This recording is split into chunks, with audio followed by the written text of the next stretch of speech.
Hi guys, ఎలా ఉన్నారు? మరో ఇంట్రెస్టింగ్ వీడియోతో మళ్ళీ మీ ముందుకు వచ్చాను. ఈ వీడియో చివరి వరకు చూసి నచ్చితే ఒక లైక్ వేసుకోండి. అలాగే ఇలాంటి మరిన్ని ఇంట్రెస్టింగ్ అప్డేట్స్ కోసం మన ఛానల్ని సబ్స్క్రైబ్ చేసుకొని పక్కనే ఉన్న బెల్ ఐకాన్ని కూడా యాక్టివేట్ చేసుకోండి. ఓకే, ఇక వీడియో స్టార్ట్ చేద్దాం. ఆంధ్రప్రదేశ్లో అసెంబ్లీ ఎన్నికలు జరగబోతున్నాయి. దానికి సంబంధించిన షెడ్యూల్ కూడా విడుదల చేసింది ఎన్నికల సంఘం. TDP plus Janasena plus BJP ఒక కూటమిగా ఒకవైపు, వైసీపీ ఇంకోవైపు బాహాబాహిగా తలపడబోతున్నాయి. అయితే కూటమి గెలుస్తుందా లేదంటే వైసీపీ మరోసారి అధికారం చేపడుతుందా అనేది ఇప్పట్లో ఎవరు చెప్పలేని అంశం. అన్ని పార్టీల వాళ్ళు ఎవరికి వారు అనుకూలంగా సర్వేలు కూడా రిలీజ్ చేసుకుంటున్నారు.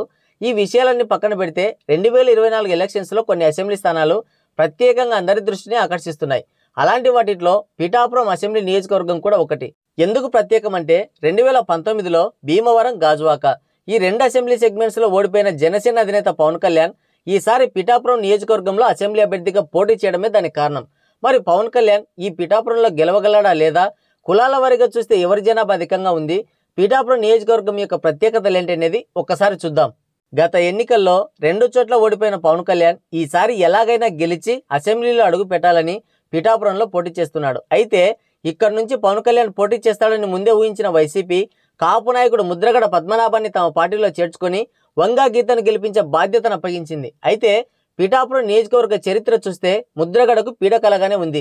పవన్ కళ్యాణ్కి పోటీగా నిలబడిన వంగా గీతను తొలిసారి అసెంబ్లీకి పంపిన నియోజకవర్గం పిఠాపురం. అలాగే రాజకీయంగా ఆమెకు అసెంబ్లీ అవకాశం ఇచ్చిన తొలి పార్టీ ప్రజారాజ్యం. వంగా గీతను చట్టసభలకు పంపింది తామే అని పవన్ కళ్యాణ్ సభల్లో కూడా మాట్లాడారు. అయితే ఇక్కడ విచిత్రం ఏంటంటే 2009 అసెంబ్లీ ఎన్నికల్లో ప్రత్యర్థులుగా పోటీ చేసిన వంగా గీత, ముద్రగడ పద్మనాభం ఇప్పుడు ఒక్కటిగా వైసీపీ గెలుపు కోసం పనిచేస్తున్నారు.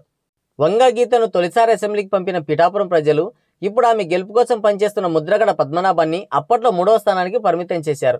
2009లో జరిగిన అసెంబ్లీ ఎన్నికల్లో ప్రజారాజ్యం పార్టీ తరపున వంగా గీత బరిలోకి దిగారు. అప్పట్లో టీడీపీలో రాజ్యసభ మెంబర్గా పనిచేసిన ఆమె చిరంజీవి పెట్టిన ప్రజారాజ్యంలో చేరి పిఠాపురంలో పోటీ చేశారు. ఆమెకు ప్రత్యర్థులుగా టీడీపీ నుంచి వర్మ, కాంగ్రెస్ నుంచి ముద్రగడ పద్మనాభం పోటీ చేశారు. అయితే ఇక్కడ చెప్పుకోవాల్సిన విషయం ఒకటి ఉంది. కాపుల అభివృద్ధికి, కాపుల సంక్షేమానికి ఉప్మా పెసరెట్ ఉద్యమాలు చేసే ముద్రగడ అదే కాపు సామాజిక వర్గానికి చెందిన చిరంజీవి పార్టీ పెడితే అండగా నిలవకపోగా అదే పార్టీకి ప్రత్యర్థిగా పోటీ చేశారు. ఇప్పుడు మళ్ళీ అదే సామాజిక వర్గానికి చెందిన పవన్ కళ్యాణ్ పార్టీ పెడితే దానికి కూడా వ్యతిరేకంగానే పనిచేస్తున్నారు. సరే, ఇదంతా వేరే మ్యాటర్, దాని గురించి మనకెందుకులే. అలా 2009 ఎన్నికల్లో మొత్తం 1,50,000 ఓట్లు పోలైతే ఇందులో వంగా గీతకు 46,000, వర్మకు 45,000, ముద్రగడకు 43,000 ఓట్లు వచ్చాయి. దీంతో వంగా గీత కేవలం 1000 ఓట్లతో గెలిచింది. ముద్రగడ 3వ స్థానానికి పరిమితమయ్యాడు. వైఎస్ఆర్ చరిస్మా కూడా పనిచేయలేదు. కట్ చేస్తే ఇప్పుడు ముద్రగడ పద్మనాభం తిరిగి వంగా గీతను గెలిపించేందుకు సిద్ధమయ్యాడు. రాజకీయాల్లో తనకంటే జూనియర్ అయిన వంగా గీతను గెలిపించే పనిలో ముద్రగడ ఉన్నారు. అంతేకాదు అప్పట్లో 2009లో తనకు చేసినట్లు మళ్ళీ చేయొద్దని, ఈసారి ఎలాగైనా వంగా గీతను గెలిపించాలని ముద్రగడ తనకు పరిచయం ఉన్న వాళ్ళందరినీ వేడుకుంటున్నాడని తెలుస్తుంది. పవన్ గెలిస్తే తన రాజకీయ భవిష్యత్తు ముగిసిపోతుందనే భయం ముద్రగడలో ఉంది. ఈ పిఠాపురం నియోజకవర్గ ప్రజల తీరు చాలా భిన్నంగా ఉంటుంది. ఒక్కసారి చరిత్రలోకి తొంగి చూస్తే 1989 తర్వాత కాంగ్రెస్ ఒక్కసారి కూడా గెలవలేదు. 1994 తర్వాత టీడీపీ కూడా ఇంతవరకు మళ్ళీ గెలవలేదు. దాదాపుగా అన్ని ఎన్నికల్లోనూ భిన్నమైన తీర్పు ఇవ్వడం ఈ పిఠాపురం నియోజకవర్గం యొక్క ప్రత్యేకత. 1999లో పిఠాపురం అసెంబ్లీ సీటు కోసం ప్రయత్నించిన టీడీపీ నేత సంగిశెట్టి వీరభద్రరావు రెబల్గా బరిలోకి దిగారు. ఆ ఎన్నికల్లో రాష్ట్ర వ్యాప్తంగా టీడీపీ హవా కొనసాగితే ఇక్కడ ఇండిపెండెంట్ అభ్యర్థి వీరభద్రరావు గెలిచారు. 2004లో రాష్ట్రమంతా కాంగ్రెస్ ప్రభావం కనిపిస్తే పిఠాపురంలో మాత్రం బీజేపీ అభ్యర్థి పెండెం దొరబాబు విజయం సాధించారు. ఆయనకు అప్పుడు టీడీపీ మద్దతు ఇచ్చింది.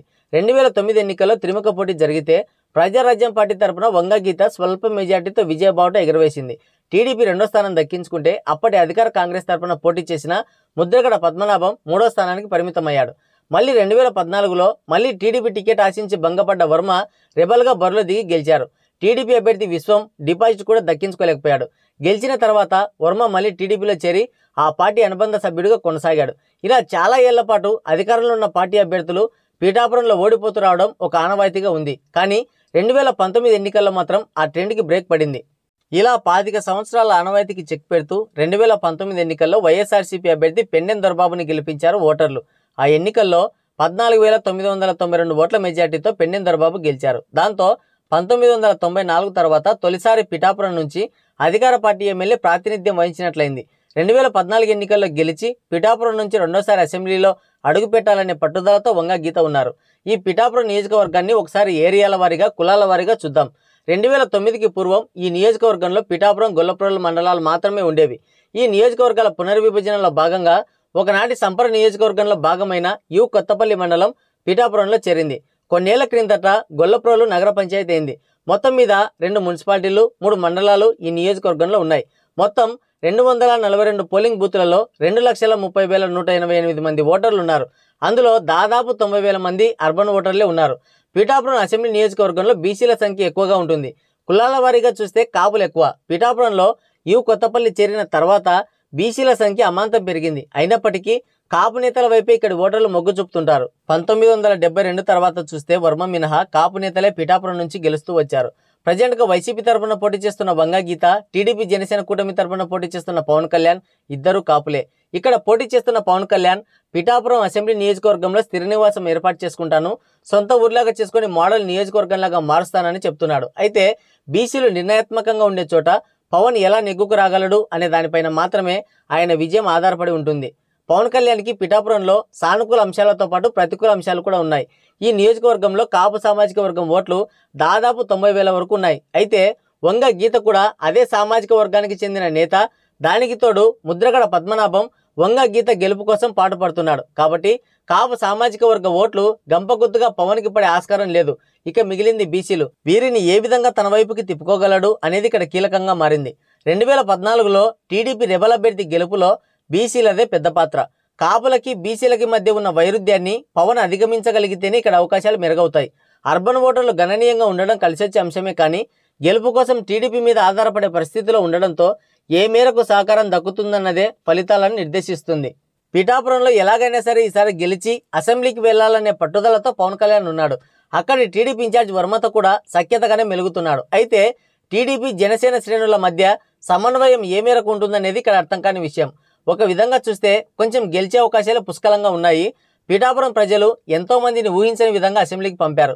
ఈసారి ఒక నిజాయితీ పరుడైన శ్రీ పవన్ కళ్యాణ్ గారికి ఒక్క అవకాశం ఇస్తే మంచిదని నా అభిప్రాయం. ఎందుకంటే ఈ రోజుల్లో నాయకులు అవినీతి రోగంతో బాధపడుతున్నారు. అలాంటి రోగం పవన్ కళ్యాణ్కి లేదు. ఒక్క ఛాన్స్ ఇవ్వండి దయచేసి. సో ఇది వీడియో. మరి నా విశ్లేషణ మీకు ఎలా అనిపించిందో కింద కామెంట్ చేయండి. మరోసారి మరో ఇంట్రెస్టింగ్ వీడియోతో మళ్ళీ కలుద్దాం. Thank you. Take care. Bye bye.